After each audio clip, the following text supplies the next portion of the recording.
This bike costs $2,000, and it's taking the cycling world by storm. It's sold by the company Peloton, which reportedly now has more customers than even the spin giant SoulCycle. But what really sets it apart is convenience. Using a monitor attached to the bike, you can join a spin class from anywhere, and according to the company, get a studio-grade workout. Now that sounds pretty nice, but is it really worth the hype? To find out, I took a Peloton bike for a spin. Over the course of 2 weeks, I did a 45-minute Peloton class every day. And how'd it go? Well, let's just say I'll probably never be this fit, ever again. First things first, to figure out just how good of a workout I'd be getting, I visited the athletic trainer Sean Kiekenmeister before my first class.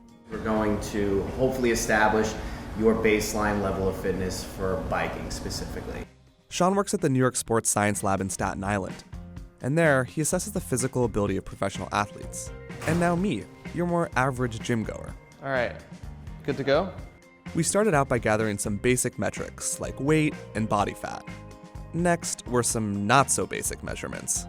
I feel like I'm in like an ejection seat. That's an isokinetic extremity machine. It measures the strength of my quads. After that, we tested leg power, mobility, and something called muscle drive. So drive would be how much electrical current you're getting from the brain through those nerves. The muscles are really just kind of like the mindless meat. The nerves are what determines how efficiently the muscles move. But the most difficult test of all? A measure of what's called VO2 max. The reason why the VO2 max is so relevant for bikers is that's a measurement of how well your body's utilizing the oxygen that you're taking in when you breathe. The better you use the oxygen, the more it's going to be transported throughout your body, and the more efficiently you're going to be able to move and perform whatever exercise it is you're doing. I scored below average in VO2 max, in the 47th percentile, which was kind of a bummer. But overall, I was in pretty good shape. And with the assessment behind me, it was time to ride. This time, fortunately, without a gas mask. It got off to kind of a rough start because I couldn't really get on the bike at first. I was just totally not feeling the music, just kind of like oldies or like rock. I'm not about to bike out to rock. I ended up joining a pre-recorded class, and I thought I was like doing really well in the class, and then looked and saw that I was in 589th place, I think. To my credit, there were like 2,500 people in this class, and that made me feel pretty average, which is totally fine.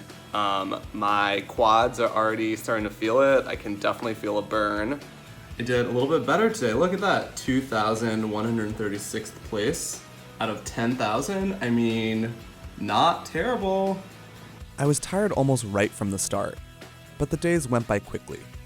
And soon enough, I was a week in. I am proud to say that I made it 7 days in a row. But I wasn't exactly seeing much progress. Instead, I was actually feeling some pain. I'm definitely starting to feel a little bit of pain in my right knees. You know, to be honest, all of my stats look exactly the same today as they did my first ride. I was burning a little over 500 calories a class, no matter how exhausted I felt at the finish line. But I wasn't about to quit, especially since Sean had predicted some pretty rad results I could look forward to. I think if you're going to lose fat and potentially burn into some muscle, I think we may see you go from 143 maybe to about 141, 140. But I do expect your endurance to go up, and I do expect this number with your VO2 max to go from fair to good. For my 8th ride, I switched it up. Instead of riding at home, I went to the Peloton studio in Manhattan, where the classes are filmed. I was curious if I would push myself harder in front of an instructor, and in the presence of what seems to be some of New York City's most fit and attractive. It was a good time. It's the day before Valentine's Day, so it was like lots of breakup songs, which was great. But as it turns out, all bikes are calibrated differently, so my readout on my bike in the studio is super different than the bike that I have at home. There was probably like a 200 calorie difference. So I did push myself harder in the studio. My average heart rate was 10% higher than it was at home. But according to the display on my studio bike, my output and calorie count was my lowest yet. So, fair warning, the calorie counters might be different if you don't use the same bike every time. As I reached the middle of the second week, my output was finally starting to improve. I feel pretty good, losing body fat, feeling like my legs are probably like 1,000 times stronger. Hopefully that's the case. I also broke 600 calories in one ride today, which means that I'm getting better on my journey to strength on the bike. Wait, journey to strength? Side note, if I had any critique of Peloton as I neared the end, it's not the quality of the workout. It's the language the instructors use to motivate you. It might be a personal thing, but it just feels so inauthentic. This is an exercise class, not therapy. Anyway, a few days later came the moment I was waiting for. The end! Woo! 14 classes!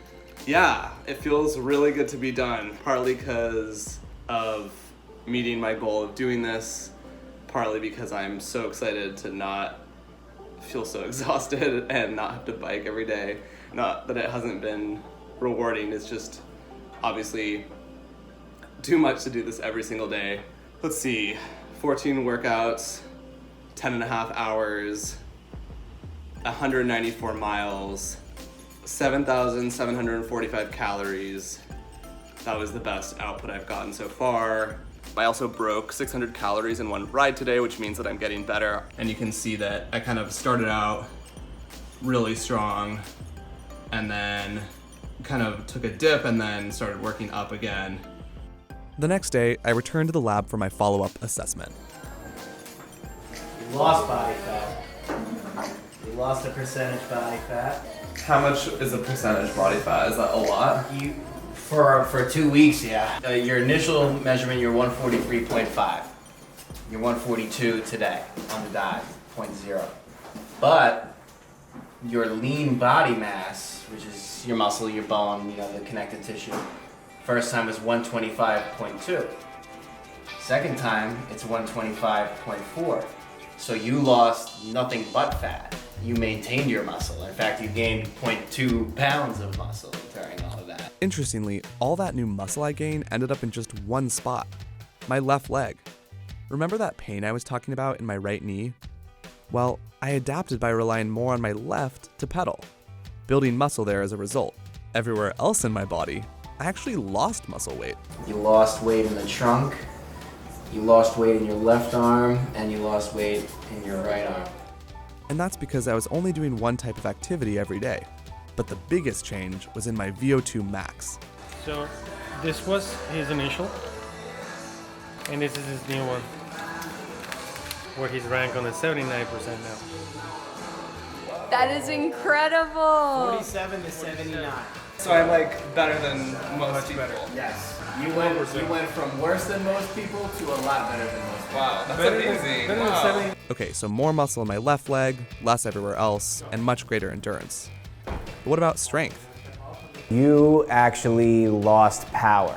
You increased in your strength in terms of your endurance as far as aerobic capacity, but as far as anaerobic, the system of our body that uses more sugar, uses glycogen, what we use to produce power and strength, you actually decreased in that. And in terms of just trying to understand these numbers, for 2 weeks, are these pretty big changes? Oh yeah, for sure. I think most doctors will recommend that about 1 pound to 1.25 pounds of fat per month is a healthy rate to be losing fat. So you're actually well ahead of that. So I think if you were to continue this, you'd lose more fat, you might gain some more muscle, but eventually there would be a point of diminishing returns where we need to change something up in the routine. Got it, okay. This was good for a 2-week challenge, but I think it's not very long-term sustainable. Okay. And that's a good thing, because the thought of biking right now, well, it's kind of terrible. But should I ever need to lose weight again and stumble upon a mountain of cash, I'm confident that 2 weeks of intense cycling like this will totally do the trick.